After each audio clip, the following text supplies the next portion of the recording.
Welcome back to the Empowered Woman, Badass, and Unfiltered podcast. Your host, Olivia, here today, and this is the beginning of season 12. I'm so pumped to bring you Kim Lawton here. She has 2.5 businesses. It's, and I say half, which is really not a half because it's a nonprofit, but she's a serial entrepreneur, and she does amazing things. She helps people, entrepreneurs and consumers on so many different routes. I've got all of her links linked below.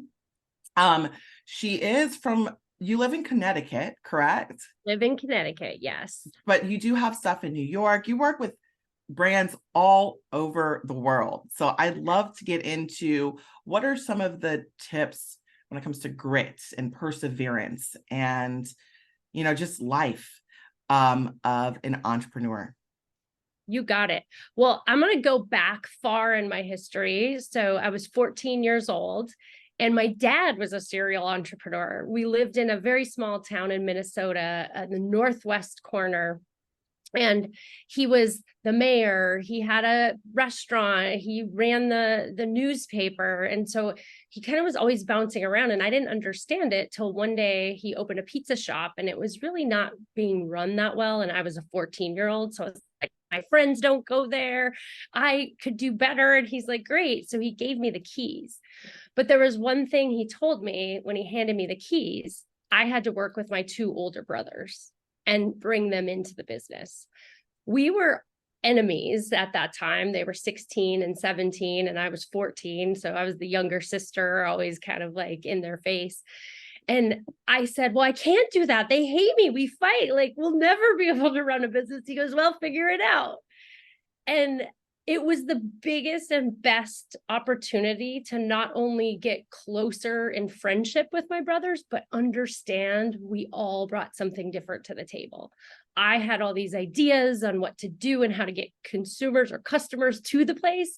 My other brother was the finance guy, and my oldest brother was the ops. He knew how to place the orders and what we should really make money onto. So understanding the fryer, the pizza, what the ingredients were.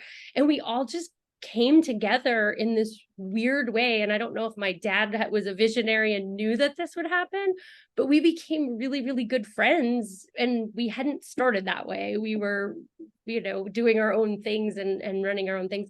And the best part of this story is when I graduated from high school, so about 4 years later, I was 18, my dad sold the place and that was what paid for our school. So I was really happy to have been a part of something that then helped pay for my college. It's so crazy that you've basically been an entrepreneur all your life. Yes. No, didn't know it though. Right, but all of your working life, you've been doing that. It's been, and when you work food and bev, you deal with the general public. Yes.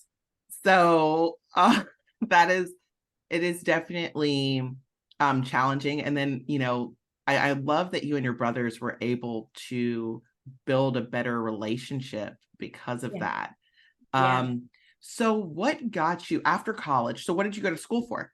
I went to school for marketing and business. So, but I wanted to get into advertising. That was my started off as wanting to be a lawyer until I realized it was all research and paperwork and reading and not really moving things along very fast. And I was wanted to see action. And that was not the case when I was studying law for one short year.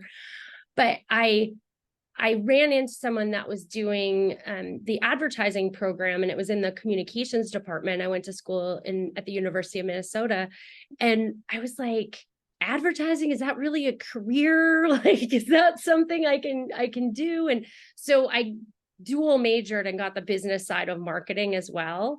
And I just, had all these aspirations that I was going to work at a big ad agency and I was going to be responsible for these, amazing commercials that were going on the Super Bowl and all these things.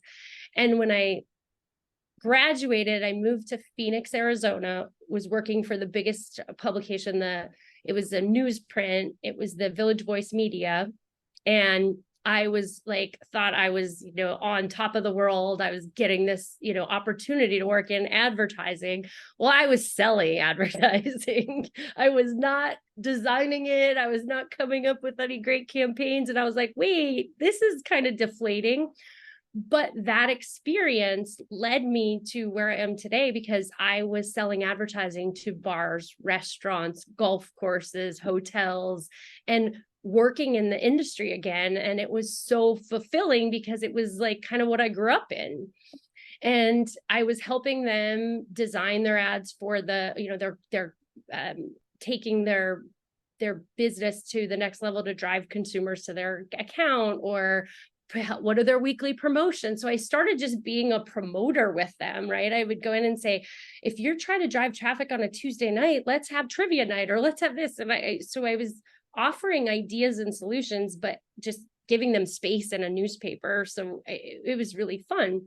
Well, in my own newspaper, there was an ad to be a promotions specialist for a spirit supplier. So big bourbon company.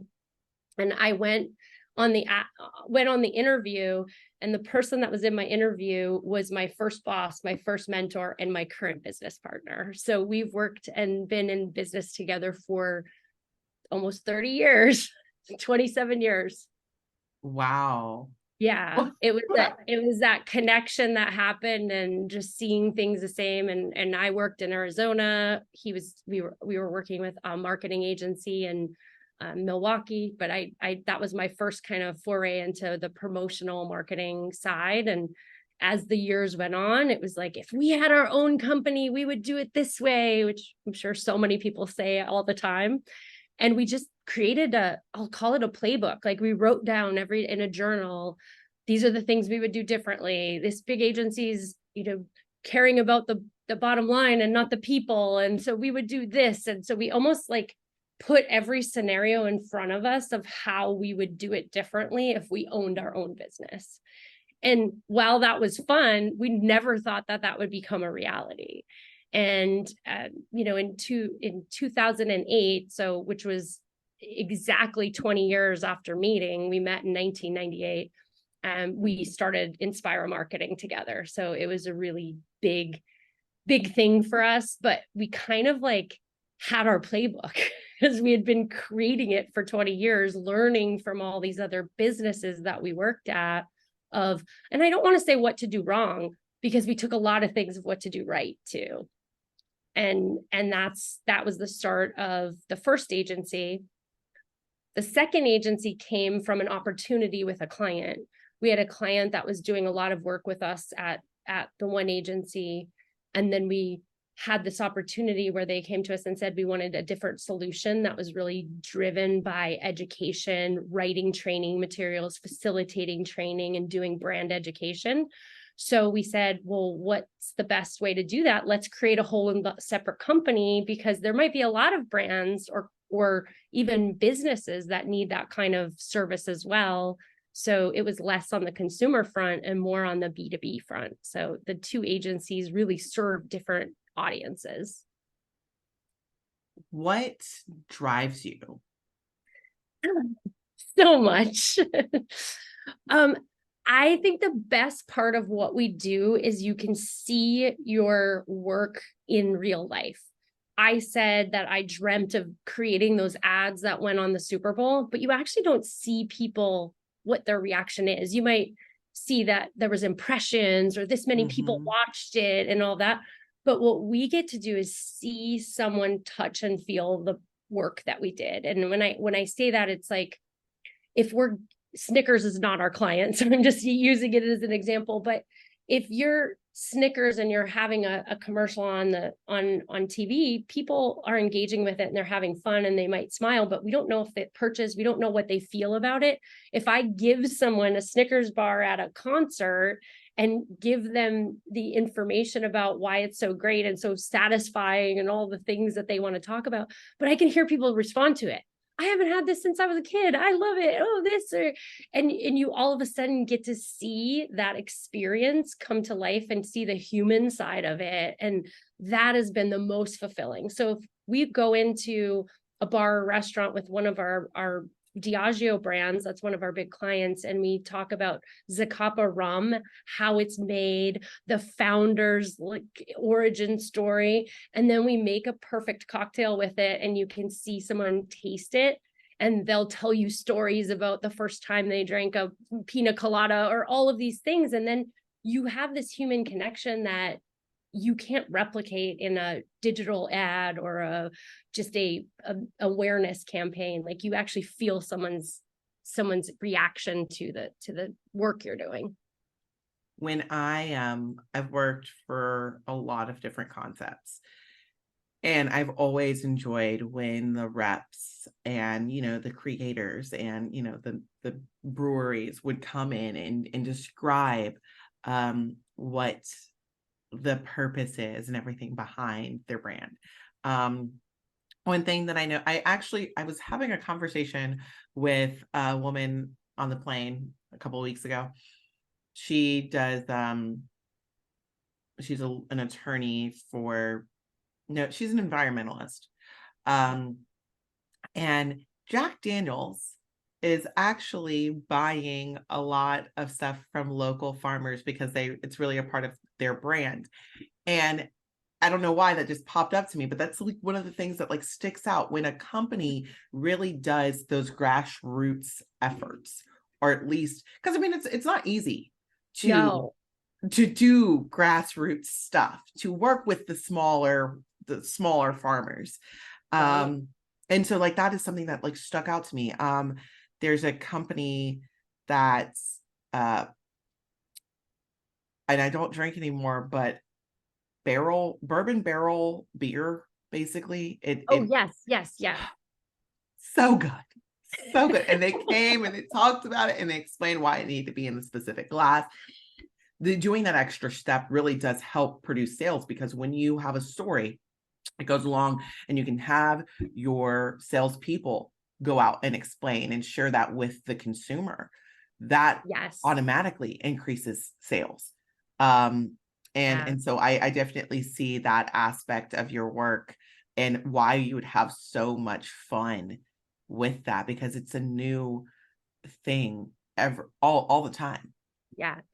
That is like when you said passion. I love connecting with people. We have, we use a platform. It's an employee engagement platform, and it's called Standout. And it basically gives you 9 traits that you stand out for. So you take an assessment similar to, I call it the modern version of Myers-Briggs. Okay. And it's not a personality per se, but it's just how you show up.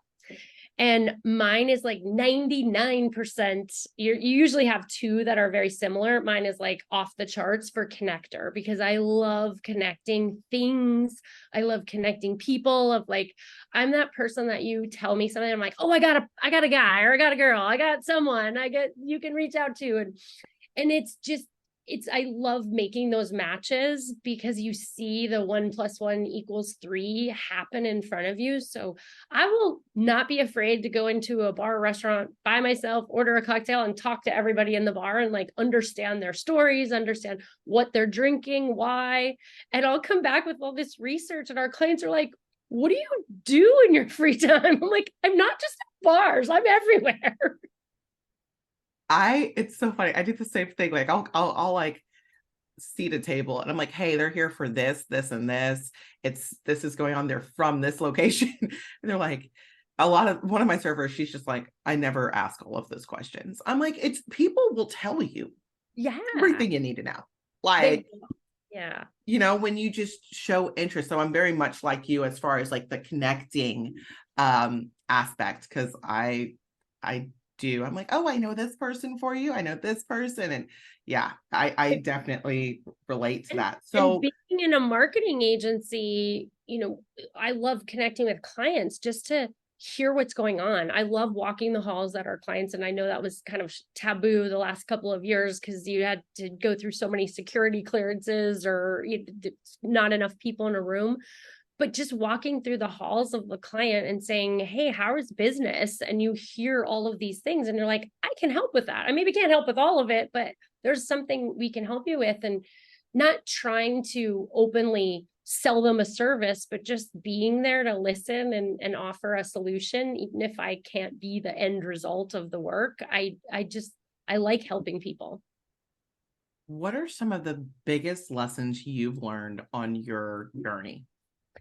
Do not do it alone. I think we always feel we have to have all the answers, whether that be in front of our team, whether you're pitching, because we do a lot of work with entrepreneurs that are solopreneurs in the food and beverage space with our nonprofit. And I think they want to do it all and have all of it on their shoulders, whether it's because it's their baby, they came up with the idea of the product, the packaging.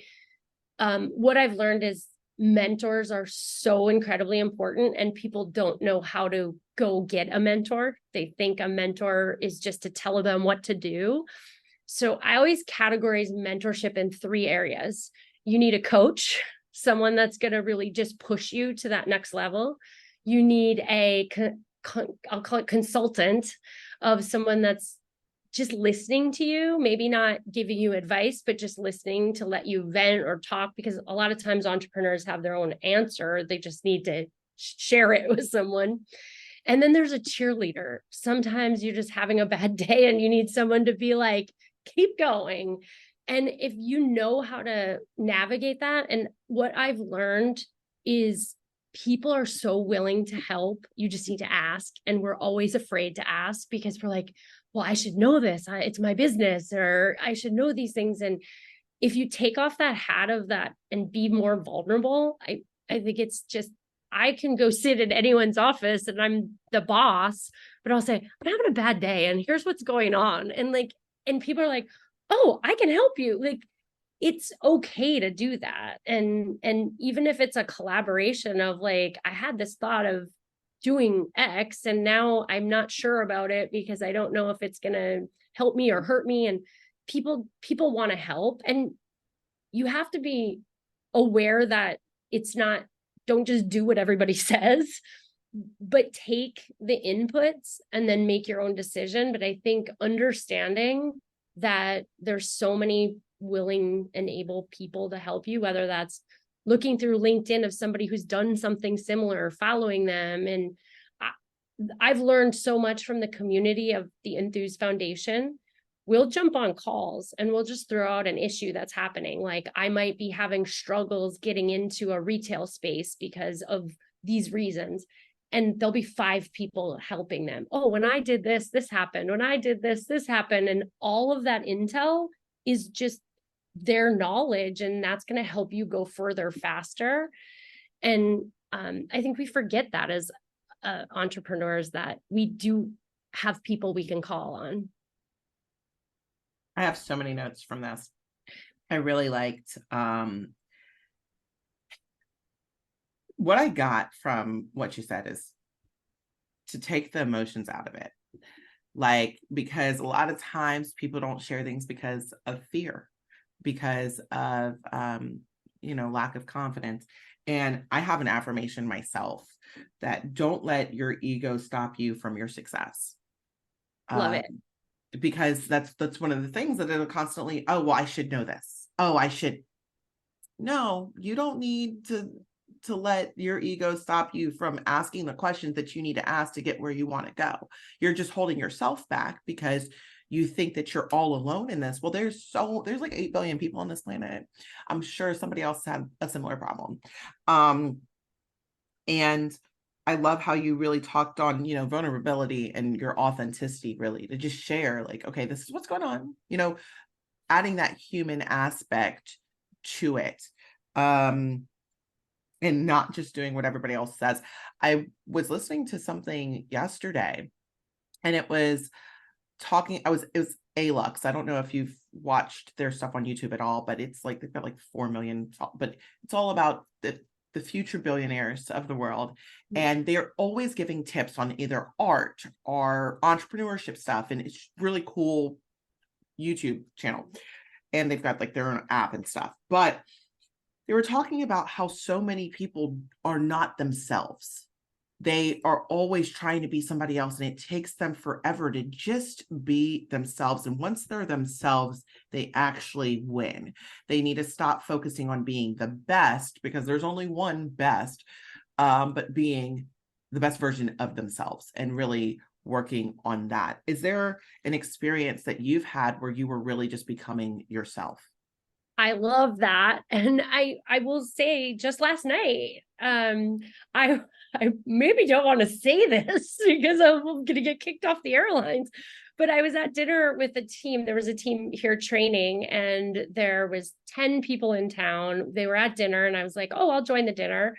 And they're like, they're all kind of being prim and proper, and like the CEO of the company's here. We have to and so I was sitting there and I said, I have this challenge. I love sitting in the exit row, but when I'm in the exit row and something happens, I'm jumping out first. I'm not saving the rest of the people. And they were dying.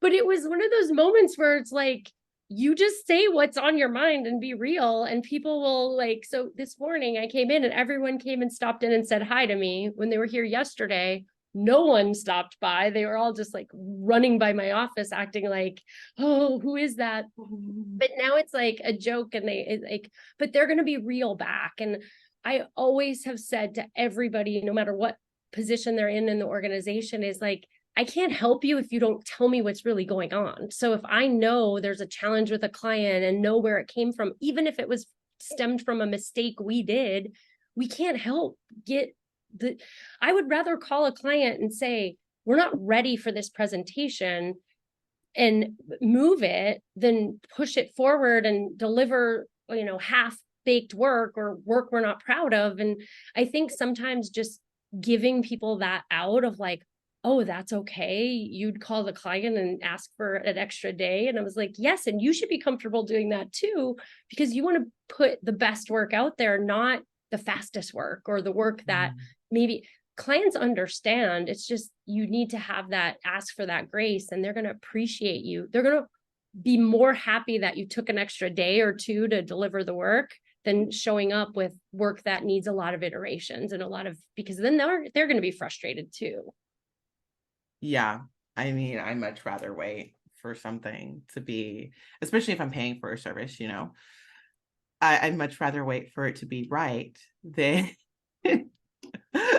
or even if we're struggling with something, like maybe we didn't have all the information and we're struggling getting somewhere or at an impasse, having that conversation with the client too, saying, hey, we're presenting tomorrow. We're struggling with something. We just want to know, are we on the right track? And clients are more than happy to tell you yes or no, because they don't want to waste their time either. Oh, yeah. And so I think that a long-winded way of saying showing your true self and how you show up all the time is just this is who I am. If I'm with my daughter at dinner or out with her traveling, or with my parents golfing, this is the same person that's going to show up at work.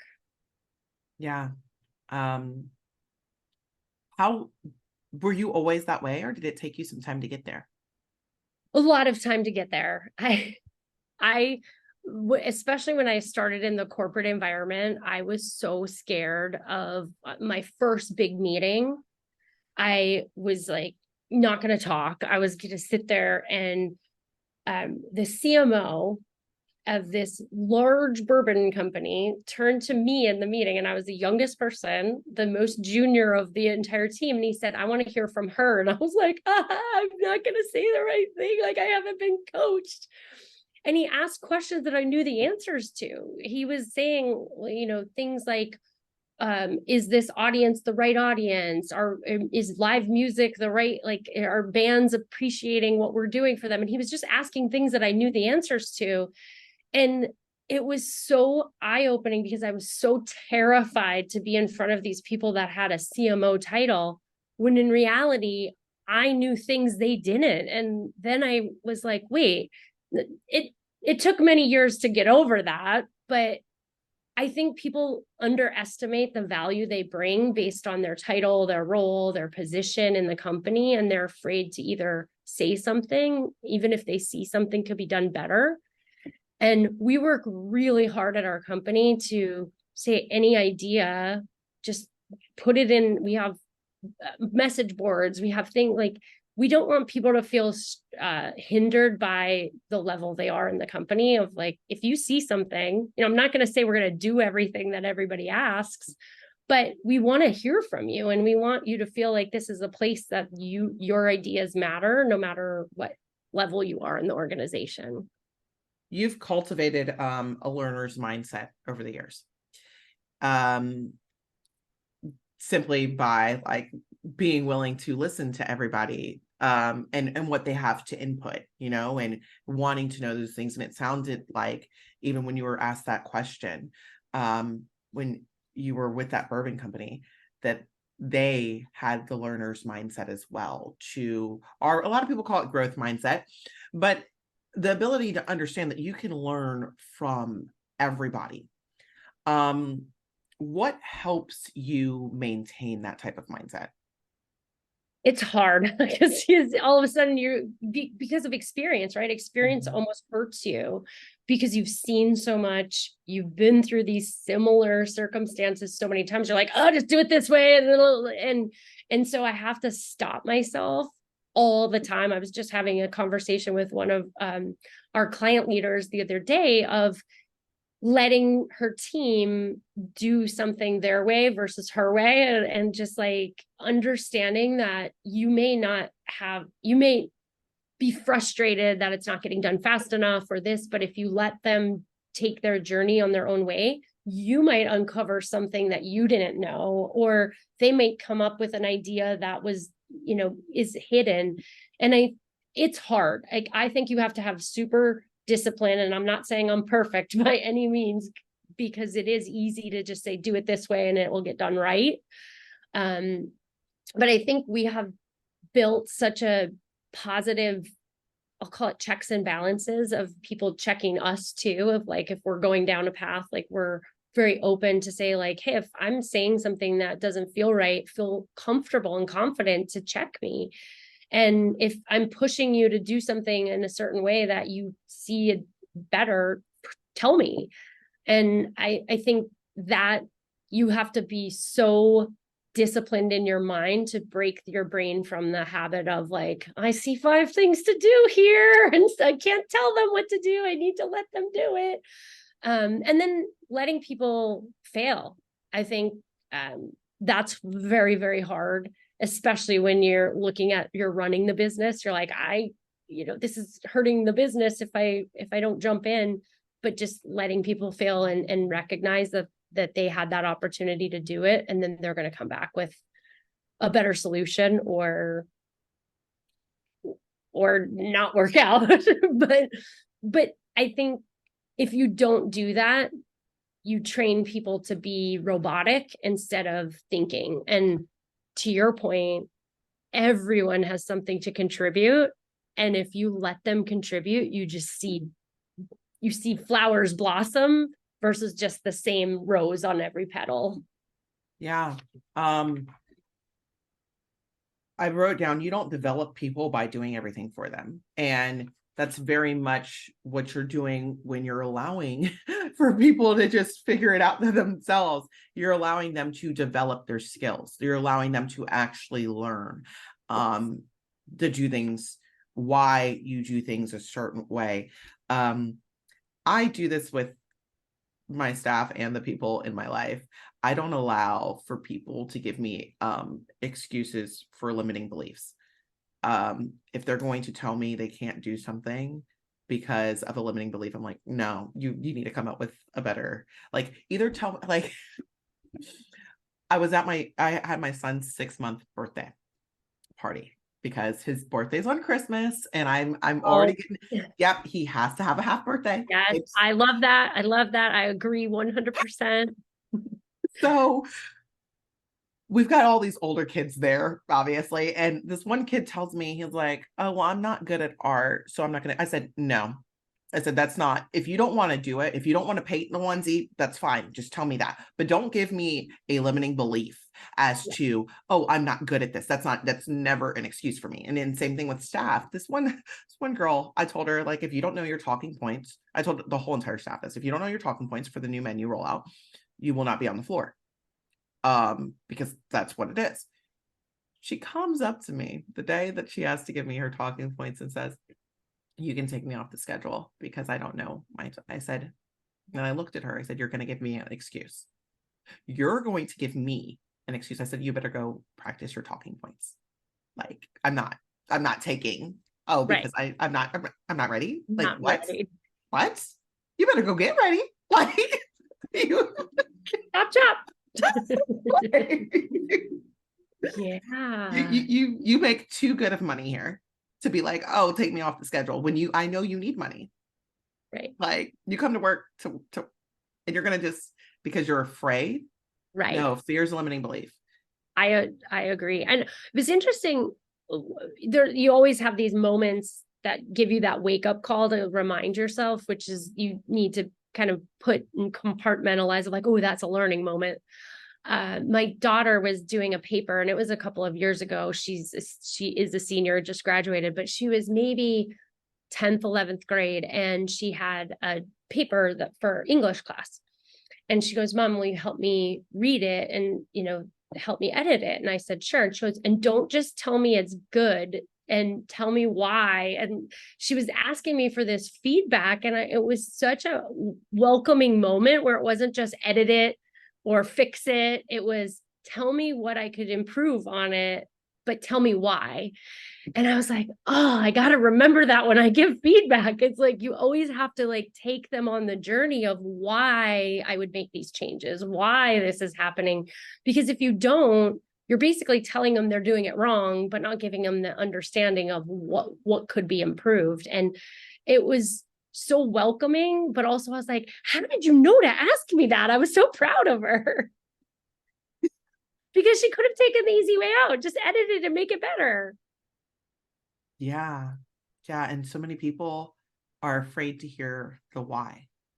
They just want you to just make it better. Like I find, especially with like my generation and younger, like they don't handle criticism well. Like, for instance, me, I for the longest, I had a hard time detaching myself from my work.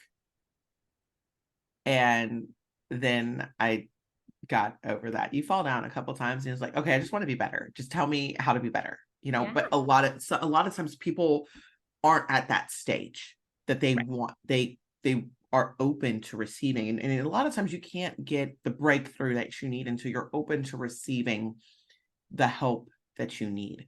Was there ever a time in your life, Kim, that you needed to shift to be open to receiving help? Yes. There are many, I'll say, but I think, when you're rolling along and things are moving, you kind of get in a zone, I'll say. And the zone happened to be for me where it was just, I need to do everything and anything to make this client happy. And I was hurting the team around me because I was maybe overstepping the work that they should have been doing and almost inserting my face in front of the client. So then the client kept calling me, but then I would get all the problems from the client. I would get all this. And one of our directors came in and she's like, Kim, you're not allowing the team to do their job. Like you're inserting yourself in the middle to be the problem solver and the firefighter, when all of these things have to happen to them because they're not getting the chance to actually solve the problem. You're doing it for them. And so it was that, what I was just referring to, that whip into shape of like, if you didn't tell me that, I would have just kept doing it because I thought I was helping take work off your plate and I was helping providing for the team by letting them focus. And all I was doing was hindering their ability to grow. I realized a lot of this, what we're talking about, especially with like the leadership and everything and allowing people to do things, is you have to let go of control or the idea that there's any control of anything, What are some things that have allowed you to, let go, if we haven't mentioned them already, to let go of that control? Great question. I think check-ins with the team. So check-ins, frequent check-ins. I think as a manager, understanding that your check-ins aren't like, show me your deliverable list. It's what's going on with the business. How can I help? Or is there anything that you're struggling with yourself? Because all of a sudden the dynamic of the meeting changes. If someone comes in and says, I have these 10 things on my list and I'm going to get them done, and it's more goal focused, you lose sight of where the real bottlenecks are and what's going on. But all of a sudden there's an open dialogue of, oh, I could really use your help because this client, answers your phone when you call them, they answer, or I'm struggling with some HR issues and I don't know how to navigate them. And it's like, so you're kind of allowing your team to collaborate with you in terms of where you can be the best assistance, instead of me kind of just observing and jumping in where I think is the best. And I think that open dialogue with your team and having that trusting relationship to say, I'm here for you. I'm just a step away, but I'm not going to get in your business unless you need me. And that's helped so much because of that. The teams then come to you when they really need you, or they'll call you at 8:00 at night and say, I really need your help. And then you feel like you're giving the value they need and providing the best. But it's just trust, communication, always communicate with them as well. Of the business might be in a challenge, right? We might, receivables might be late and we're short on cash. Like, showing them that side of the business too turns on something to say, I'm responsible for invoicing. I'm responsible for making sure my clients pay on time as a director and leader in the business. So if the company's suffering because my contribution, then I need to do something. It gives them that control of their actions have repercussions, and showing them. Because I think there's so many precautions of like, if you open everything up to your team, they're going to see the bad. And it's like, sometimes seeing the bad helps them be better. Yeah. Sometimes reality is necessary. Yeah. Right. Or can't afford to hire someone, if we cut everyone's bonus by 10%, we could afford someone. Do you want a bonus cut or do you want to hire someone? And they're like, I don't want my bonus cut. But then they understand, hey, I got to rally the team to do more because I don't want anyone on my team's bonus cut. So I have two more questions that how do you, because working in food and bev, there's a lot of stress. It's a lot of short-term and can be long-term stress too, but it's always stress. There's always like a lot of fires you have to put out. How do you help develop teams to better manage stress? So we have a lot of investment that we do in what I'll call wellness programs. And this is, we have what's called a walkie-talkie. So just get out in nature and walk for this meeting, and doing things that, even if it's for short stints, to make sure that you're shutting your brain off. If we have Fridays in the afternoon, you don't have a meeting, and just setting parameters that the company's okay with to make sure that you're taking care of yourself. We'll give people impromptu days off to just go have a mental health day. And we don't schedule those, and it drives our HR team nuts because they're like, well, we did this last year, so we need to do this year. And it's like, no, that moment of like, hey, everybody's been doing a lot.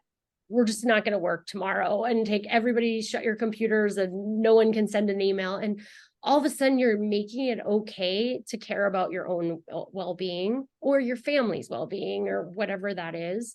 So we do invest a lot in giving people opportunities. We have a program called Enrich, and it's all about enriching. Like if something that motivates me might be, or de-stresses me, I should say, is reading books. Someone might be like, I want to go ride a bike, or I want to. So we give people a fund that they can just say, I want to like learn a new skill. I want to learn how to knit. I don't know. There's all kinds of things that come up but just taking that time for yourself. And so the company helps with a fund. It's the wellness fund. And then they can take the time off needed for work to do that too.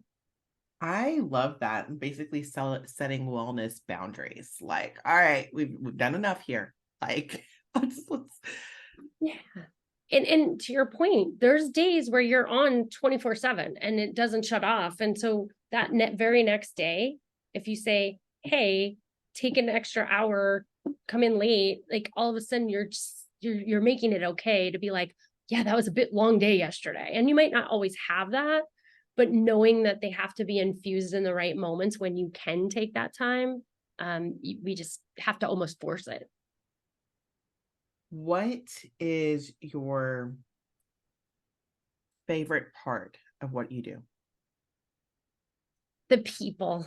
I was saying how I'm a connector. Like I would never be able to work in an environment where I was like a solo or, a factory. Like my daughter loves factories. We have a warehouse and she's like, can I go to the warehouse and stuff boxes today? Like I love it because it's soothing to her. It's like it's meditation almost of like organized, orderly, some things like for me, I need to see people. They're like a cell phone charger battery of like talking to people, understanding, what's going on in their lives, what's going on, and meeting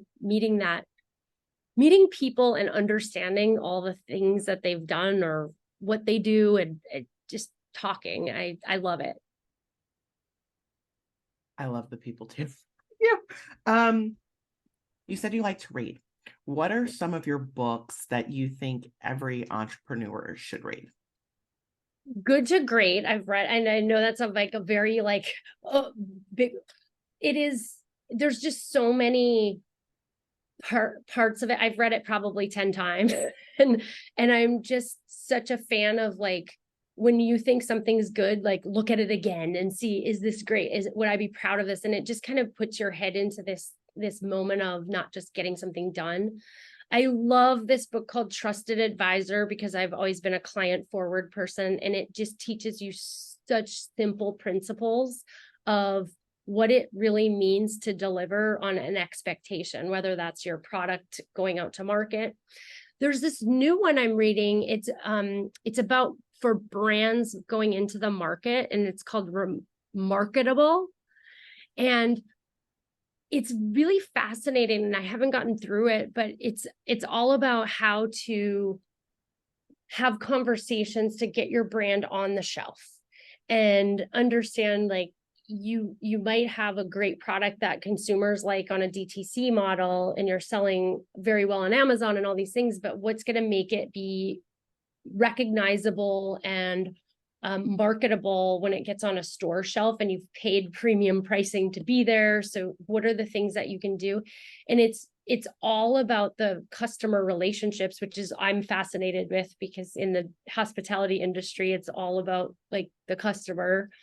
And so like I said, it's very similar to the hospitality industry, and it's fascinating. And then there's I'm going to keep going on. The food expert, he's Setting the Table. Do you know that book I'm blanking on, I keep saying Charlie Trotter, and it's not Charlie Trotter. It's Shake Shack guy. He owns all the restaurants in New York.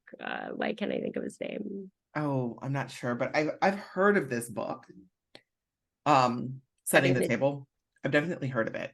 All about hospitality, and it's wonderful, and it can apply to anything that you do. It's not it's Danny Meyer. Danny Meyer Setting the Table. Wonderful book. And I look at books across all industries. I don't just focus on the leadership, the entrepreneurship, because I think when you run your own business, you're touching the gamut of types of people you're interacting with, or if you're looking for investment, or if you're understanding the retail environment. So you kind of have to look across every industry to understand and learn from other industries that you're not in. So you've got a couple decades of experience. What role do you think AI is going to be playing in, let's just say, the food and beverage industry? I don't, AI is fascinating. I like it's scary at the same time. It's like, whoa, like, so it's like this, like, I want to jump in and know as much as I can, but I also want to be super cautious. I think the biggest role that AI is going to play is not replacing my job as a marketer, but it would be enabling me to do my job better or differently, or bringing things to the market faster. So you're going to need people to do the AI. So it's going to be powered by people. So it's not replacing a job of what I do. It's just how do you have the right talent and the right expertise to power the AI? So for example, in the hospitality industry, a robot bartender, or not bartender, I don't think a bartender should ever be a robot, a dishwasher, a potentially setting up the prep of the food, like the things that you're like looking at, or even doing cost analysis on for the financial side. There's a lot of things I think AI can do, but you need to have a human directing it, if you will, and managing it. So I think there's going to be a lot of opportunity for those types of jobs of, like, if you're working at a fast casual restaurant and you're needing to package up the food all the same way, like certainly that would be something you would want to have automation do. But then the person giving the product to the consumer or delivering, like, put the humans in the place that they can make the most impact, and use AI to enable them to do better.